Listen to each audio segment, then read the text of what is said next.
Hey y'all. Oh,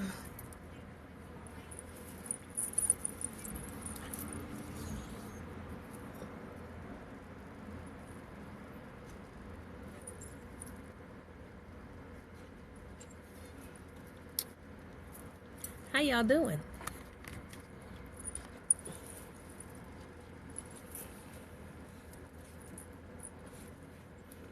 Hey, who is that? Hey everyone. Everyone's. Hey everyone's. How y'all doing? How you doing? Um,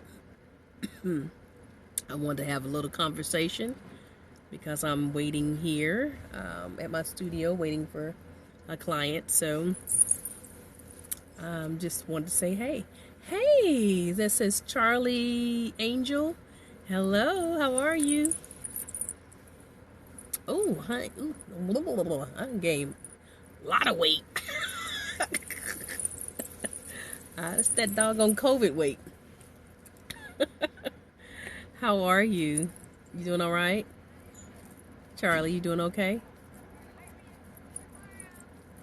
Hello, everybody. I can't see Nikki, Nicole. Let's see, there's a shade, a shadow, a glare on this. Let's see if I can get rid of the glare. Get rid of the glare. Boom, I can see now. There. Hey, how are you? Hey, Queen, where did you get your accessories? I get my hair accessories and my jewelry. This is Peacock. This is actually a new piece. I get all of my jewelry from Helena Christopher. You can find her on Instagram. Her name on Instagram is the underscore genetic underscore code 9. The underscore genetic underscore code 9. Thank you. Thank you. Thank you very much. You're power walking? Listen, boy. I mean, I had already started the freezer spell. Does it work? Well, sometimes. Depends. Um, I Most of y'all don't know this. I was at 47 years old. I changed my lifestyle and my health because that's my grandson back there asleep. I had a serious health concern. Actually, I had congestive heart failure, diabetes, hypertension, sleep apnea, chronic fatigue, obesity was my issue. And I had a heart episode that caused me to realign myself, right? And as a result of that heart attack, I was forced to look at my diet and my lifestyle. And within 7 days of that prognosis, my cardiologist suggested that I change my diet, change my lifestyle, and he gave me some printouts of the book Eat to Live by Dr. Joel Fuhrman. And within 7 days, I went after I reckoned with what he told me. Let me just tell you this. What he told me, if I didn't change my diet and my lifestyle, I'll give y'all my testimony at some point about that. If I didn't change my diet and my lifestyle, I'd be dead within that year. And he said that all of my health concerns were based on my diet. So I needed to eliminate stress, get some sleep, change my diet. And so once I dealt with that realization, he just told me, you be dead. So let me just tell y'all what he said. I'm just going to go ahead and give y'all my testimony now. Hey y'all, hey. So what had happened was while I worked third shift at the time, and I was I'll just call it a house mother in third shift house mother in a maternity group home. Thank you, Divine Essence One. Thank you. So I worked with pregnant women, young teenagers and women. And that was what I did. I'm a doula. And so working third shift, when I got off, I took care of my daughter and my family, and I ran, did stuff, never would get any sleep. So one day, I caught a cold, and I coughed and I coughed, and I couldn't catch my breath. And so I just thought I had the flu. And whenever I would lay down, I would cough really bad and wake me up out my sleep. And I just didn't feel good. And then I started having premonitions of me dying. So I started telling my children, hey, listen, when I die, y'all need to make sure that y'all, are together and getting your shit together. And they would say, Mom, don't say that. But I just felt like death was looming. And I just couldn't shake the feeling. And I would cough my ass off. And so finally, I was using public transportation at the time. My car died and I didn't get it fixed. I didn't get another one until later. And so finally my coughing got better. No, finally my cold got better, but I still had this horrible cough. I couldn't figure out why. And people would look at me like, what the fuck is wrong with that lady? She coughing like that. So one night, I was at work, and it was about 2 o'clock, 3 o'clock in the morning. And I just had this, it was like my generator powered down. It just, you know how you can hear a generator go, kadoom, when you go down in third gear, low, it just powered down. And it powered down to the point where it scared me.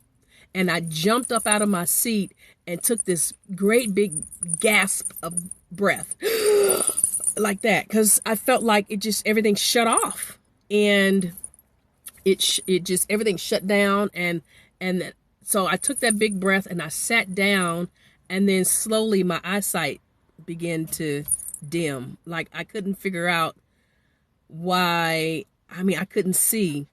And it scared me, and it made me very nervous. Now, I had a house full of women upstairs asleep, and I didn't think in my head, I didn't think in my mind to call an ambulance or to wake up any of the girls.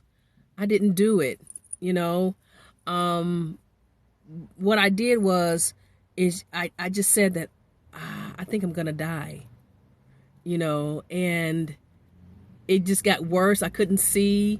I started to have to use the bathroom, and I went to the toilet, and I had, I was diarrhea, and I had the shakes really bad.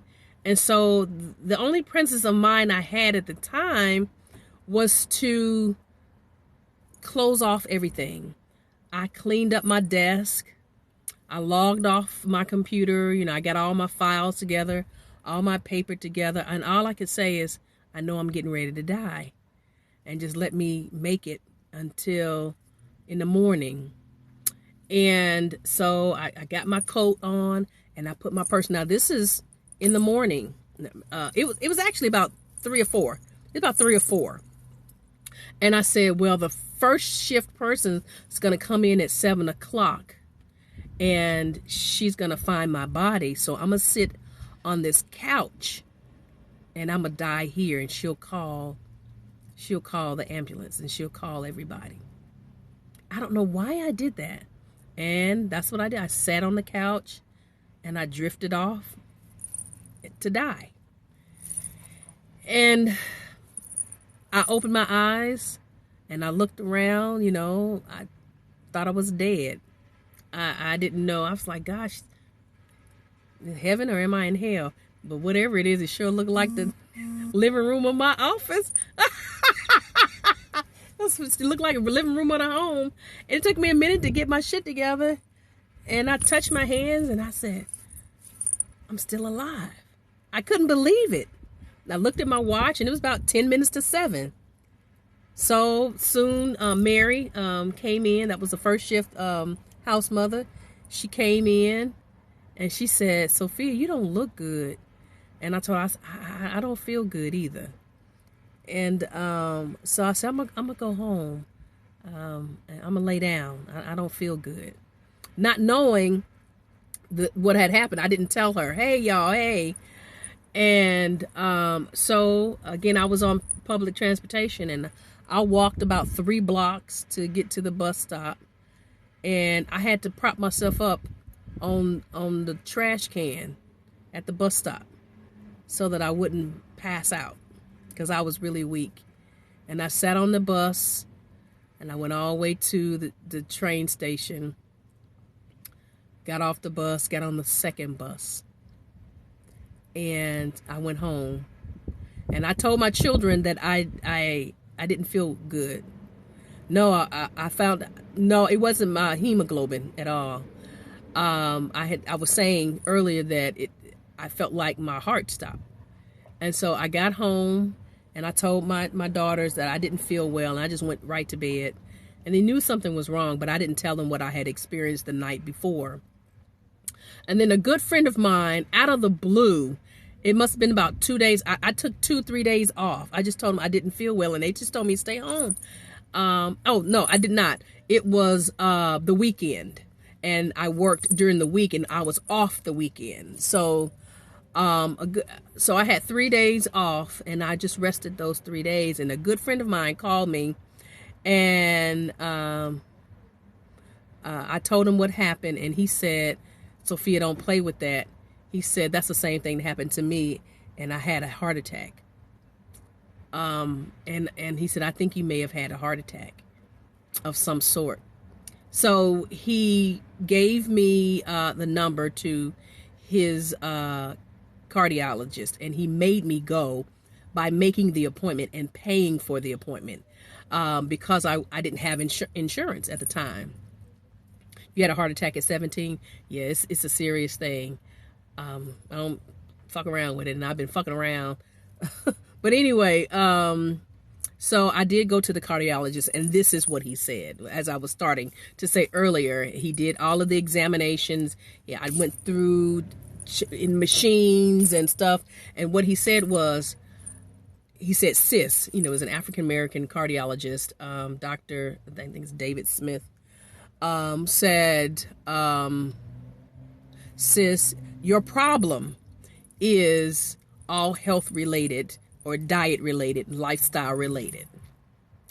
He said, based on all of the tests that we have run, you did not have a heart attack per se. He said, all of the symptoms you had, he said, and I don't know what spirituality you practice. He said, all of the symptoms you had, ma'am, was a myocardial infarction. He said, what they call is the widowmaker. You had that. He said, and how you're standing here, I don't know. No, it was a heart attack. He said, but how you were standing here, I don't know. I don't know what your spiritual practice is, but I can't believe that you're still here. He said, now what the test did find out was that you have congestive heart failure. He said, all of that coughing that you're doing, he said, that's because your lungs are filling up with air. And I used to sleep sitting up because when I laid down, I couldn't breathe and I would cough so bad. He said, your weight, your level of stress, your lack of sleep, and your diet all is contributing to your health issue. He said, and so the diagnosis for me was congestive heart failure, diabetes, hypertension, severe hypertension, chronic fatigue, sleep apnea, and obesity, right? At the time, I was 251 pounds. And so I was really, really unhealthy. And so he told me, and so I'm going back to where I was in the beginning. He told me, sis, if you don't change your diet, you're going to die within this year. And I can guarantee you that based on my 20 years experience as a cardiologist. So that was a lot to chew. And I said, he gave me a printout of Dr. Joel Furman's book, Eat to Live. And he told me what I should be doing and how I should be eating. No, heart attack, not kidney failure, baby. Yeah, heart disease is the number one killer of black women. Absolutely. And so, he told me, and I said, I can't afford to eat healthy. It's expensive. It's all this stuff I was telling him. And, he was really sweet. He was really sweet about this. He said, you know what, sis, I understand. It is expensive. It is expensive to eat healthy. He says, but what do you want?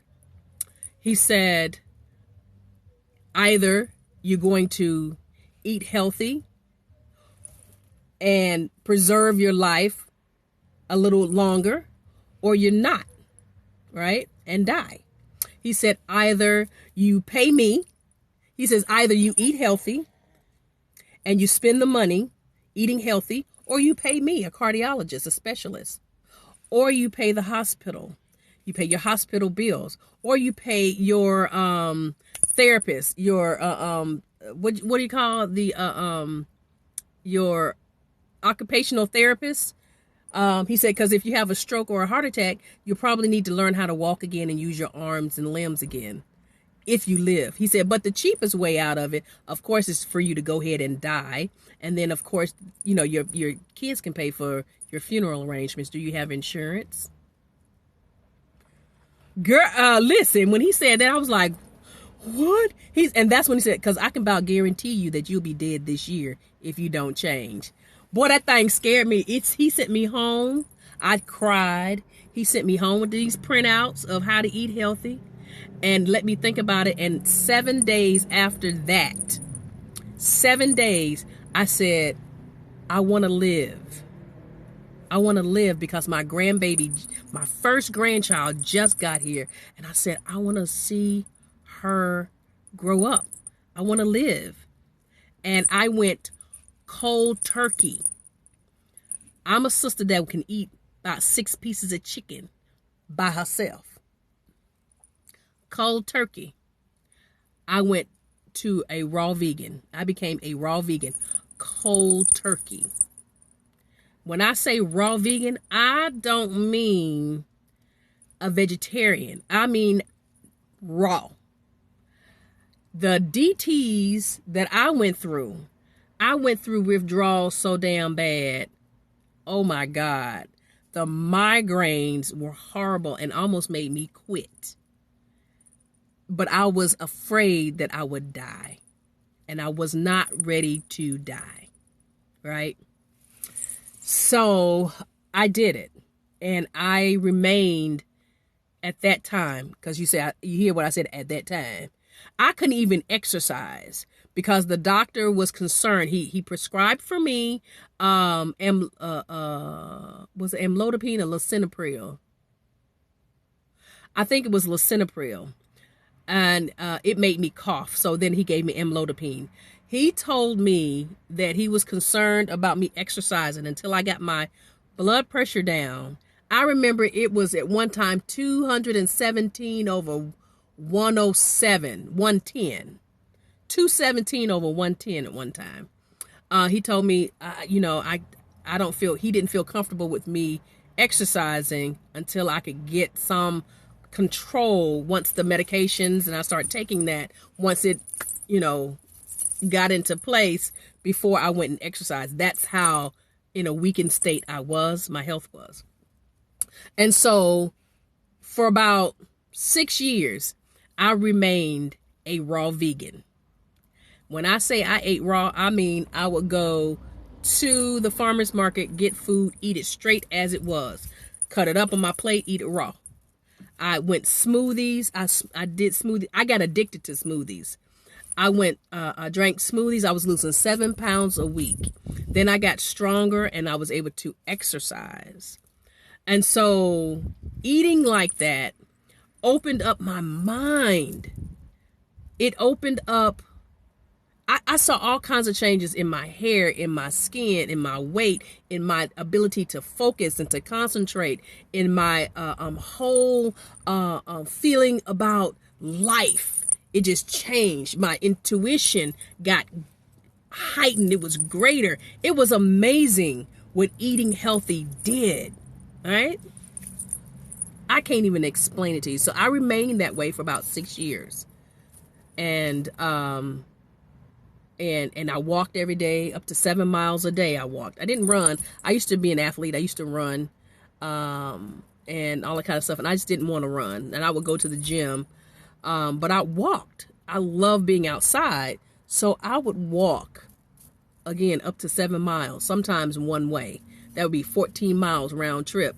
But I, walk 3 miles and then 3 miles back. 6 to 7 miles a day. And I kept my weight pretty good. And then when my second grandbaby came and I started being, at home grandma, started munching. Third one came, munching a little bit more. And then I think I can gain about 50 pounds. I didn't gain it back. Look at it. But these ain't going away. But anyway, so are you from Chicago? No, I'm from California, actually. But I'm in the Carolinas. So let me go back and see what you guys are saying. I'm sorry. I didn't notice it while I was talking. And then y'all know I can't see. That's why I'm squinting. Did y'all know that one of the issues, one of the sign of poor blood pressure is eyesight, poor eyesight? Like I had the episode, right, with my heart, and it was like immediately after that I couldn't see shit. Like I squint, like I never had reading glasses before. I never needed glasses before, none of that. But now I can't see shit. I mean, I can see. I just need reading glasses. Let me see. What are y'all saying? Thank you, Shannon Simone. Thank you. Okay, so here we go. Hello, everybody. Hello, Rich. Let's see. I remind you, Lucid Purgatory. I remind you, your Aunt Talisha, so much. Even your voice. Oh, really? Tell her I said, hey. Good day. Hey, sweetie pie. Hey, CD. Mwah. Smooches, I love your content. So I said all of that to say, listen, here's some advice. You young folks, please, sir, please, ma'am, watch what you eat. You do not have to be 55 years old if you make it, because people are dying. Y'all know, if it's not any other, related to any other thing other than health and wellness, people are dropping dead, dying, heart attacks. 30. This one person said that they had a heart attack at 17. 30, 40, 50 years old, heart attacks, right? Strokes. It's because our diet is horrible. It is completely horrible. Listen, I went to even health foods. Certain health foods are horrible.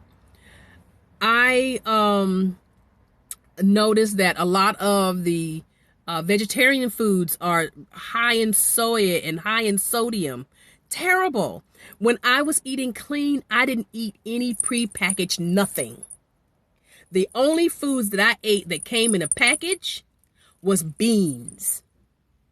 If it was prepackaged in some sort of way, I would not eat it. It had to be in its natural state. Either I went and picked it out the yard or out the ground, or I went to the farmer's market and they gave it to me fresh and I put it in a bag myself. I did not eat anything that came in a package. I wouldn't even get vegetables that came in a package, right? It had to be just as it was, right?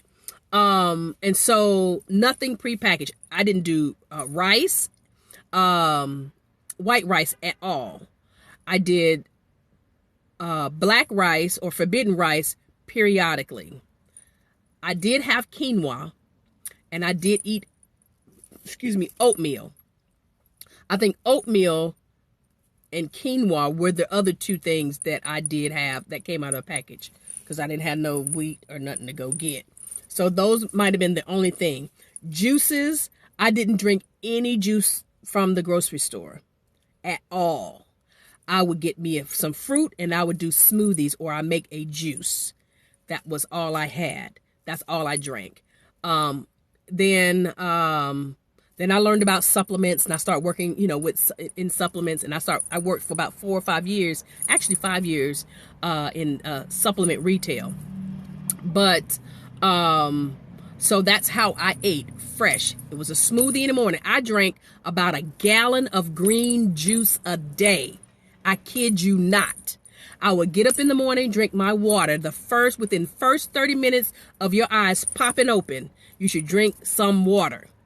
Room temperature water. Just drink water. Just jumpstart your metabolism. If you need to put, lemon in it, that's cool, but you need water. The first 30 minutes you open your eyes. Then after that, I went and drank a juice. I would drink a 32-ounce mason jar of juice. Jug. That's how I drank it. 32 ounces. I would drink it, get it down like 20 ounces, and then finish it, polish it off. That was my breakfast. Done and done. I take my supplements. Then I would, you might eat some fruit, eat something light, and then go and work out. Or I'd go and walk. And then did whatever I need to do during the day.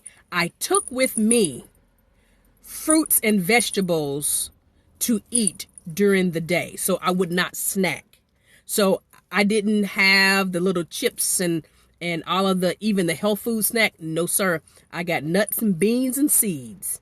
With nuts, beans, and seeds, I made little packets, little snack bags of nuts, beans, and seeds, and I would throw a few in there, eat an apple. My favorite thing to eat straight from, is a beet or a bell pepper. That's how I ate. Cut up some beets, cut up some bell peppers, a couple of cucumbers. I did that fresh. I had my fresh fruits and vegetables. Some carrots. Boom. Right? Gone. Some avocado for lunch. Done. Right? Finish with my meal. Come back again. I drink another 32 ounces of juice. Blah, blah, blah. But by the end of the day, I had a gallon of water and a gallon of green juice. You're talking about peeing like a racehorse. Right? But I was full. I never worried about, being hungry in between, because I never was hungry. I was full all the time. So I was saying that for you young people, get a hold of your health early. Eat healthy early. Go to sleep, put your cell phones down, turn that shit off, turn off the TV. Don't watch TV with the lights off. Don't look at your cell phone with the lights off. It'll fuck up your internal wiring. That's why people got the trigger fingers and stuff like that. That comes from your wiring being off. If you're going to look at your cell phone, if you're going to have the TV on, you need to have the night mode setting on there. At least the lighting will be more yellow based instead of blue based. Y'all gotta stop it, because a lot of y'all won't be around here, and I'll be 80 years old, 90 years old, needing y'all, and y'all motherfuckers dead. What I'm gonna do. So, take care of your health. Also, exercise important. Grounding is important. Need to get to a place where there's good land, where a whole bunch of animals ain't peed and doodled on walking in the park. Grounding in the park is not necessarily good if you're walking around. If you need to sit down on the ground, put your hands on the ground. Ground is going to help with your circuitry and realignment.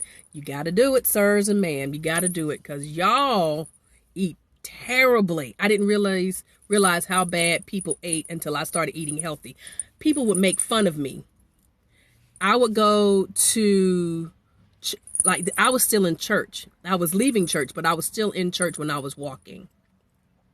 And we would have church events, after your 3 o'clock service, after your 11 o'clock service, you have a meal, and then you go back to your 3 o'clock service, or we were having pastor appreciation or something like that. There was nothing for me to eat.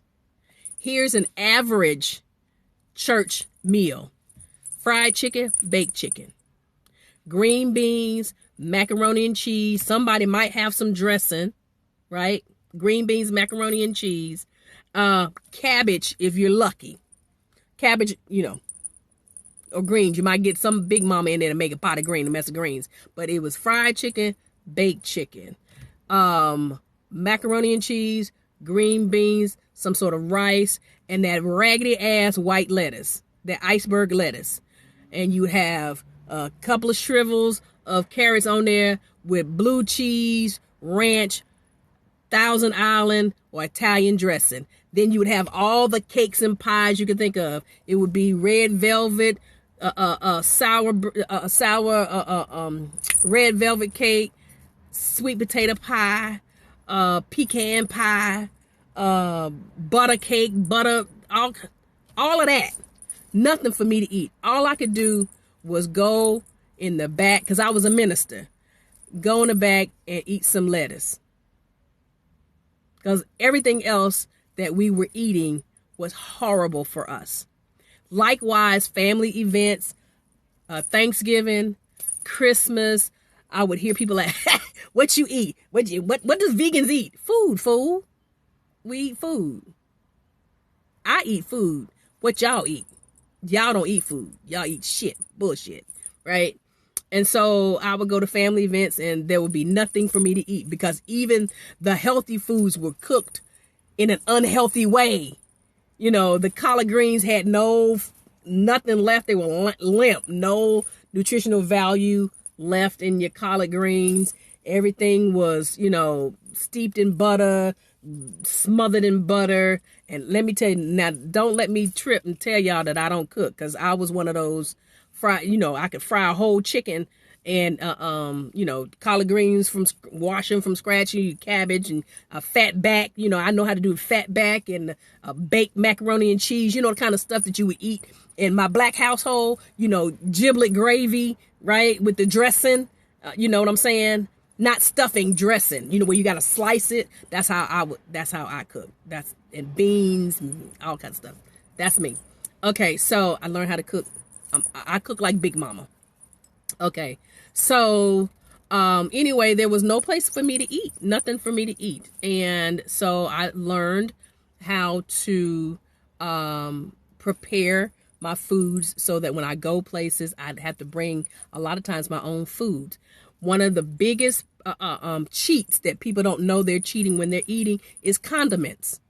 Condiments have more sugar and more sodium in it. I'm a barbecue sauce sister. I love barbecue sauce on everything. I used to put barbecue sauce on my macaroni and cheese because that shit tastes good to me. But condiments are terrible.